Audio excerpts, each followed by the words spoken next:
வணக்கம் ஃப்ரெண்ட்ஸ், இன்றைக்கி நம்ம சூப்பரான ஒரு மணமணக்கும் ரசம் ஈஸியாக எப்படி செய்யலான்னு பார்க்கலாங்க. இதில் வறுத்து கொஞ்சம் பொருள் சேர்த்து செஞ்சுருந்தேங்க. கஷ்டம் இல்லாமல் நம்ம ஈஸியாக செய்யலாம். இப்போ 2 டேபிள் ஸ்பூன் அளவு துவரம்பருப்பு ஒரு கடாயில் போட்டுட்டு வறுத்துக்கலாங்க. கூடவே 1 டீஸ்பூன் அளவு உளுத்தம்பருப்பு, 1/2 டீஸ்பூன் அளவு கடலைப்பருப்பு, 1/4 டீஸ்பூன் அளவு மிளகு, 1 மிளகாய், சின்ன பீஸ் பெருங்காயம் இதெல்லாம் போட்டு 1 ஸ்பூன் எண்ணெய் ஊற்றிட்டு நல்லா செவக்க வறுத்துக்கலாங்க. வறுத்துட்டு இறக்க போகிற டயத்தில் ஒரு 1/4 டீஸ்பூன் அளவு ஜீரகமும் சேர்த்துட்டு இறக்கிடலாம். ஸ்டவ் ஆஃப் பண்ணிவிட்டு இறக்கிட்டு ஆற வச்சுட்டு இதை பவுட்ரு பண்ணிக்கலாம். மிக்ஸி ஜாரில் போட்டு நைஸாக அரைச்சிக்கலாங்க. இப்போ அடுப்பில் ஒரு பாத்திரம் வச்சுட்டு அதில் 1 டம்ளர் தண்ணி ஊற்றிட்டு தண்ணி நல்லா கொதித்ததும் சின்னதாக கட் பண்ண தக்காளி ஒன்று அதையும் சேர்த்துட்டு வேக வச்சுக்கலாம். இப்போ இந்த பவுட்ரு தக்காளி நல்லா வெந்துருச்சுங்க. சின்ன லெமன் சைஸ் அளவு ஊற வச்சுருந்த புளி தண்ணியை நல்லா கரைச்சிட்டு வடிகட்டி இதில் ஊற்றிக்கலாம். கொஞ்சம் மஞ்சத்தூள், 1/2 டீஸ்பூன் அளவு கல்லுப்பு இதெல்லாம் சேர்த்துட்டு நல்லா கரைச்சிக்கலாங்க.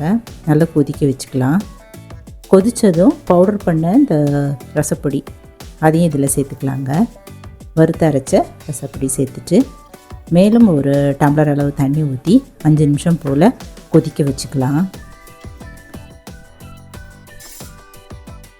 இப்போ இது நல்லா மேலே அப்படி நுர வர டயத்தில் ஸ்டவ் ஆஃப் பண்ணிவிட்டு கீழே இறக்கி வச்சுக்கலாங்க. உப்பு தேவைப்பட்டதுன்னா உப்பு சேர்த்துக்கலாம். இந்த ரசத்துக்கு தாளிச்சிடலாங்க.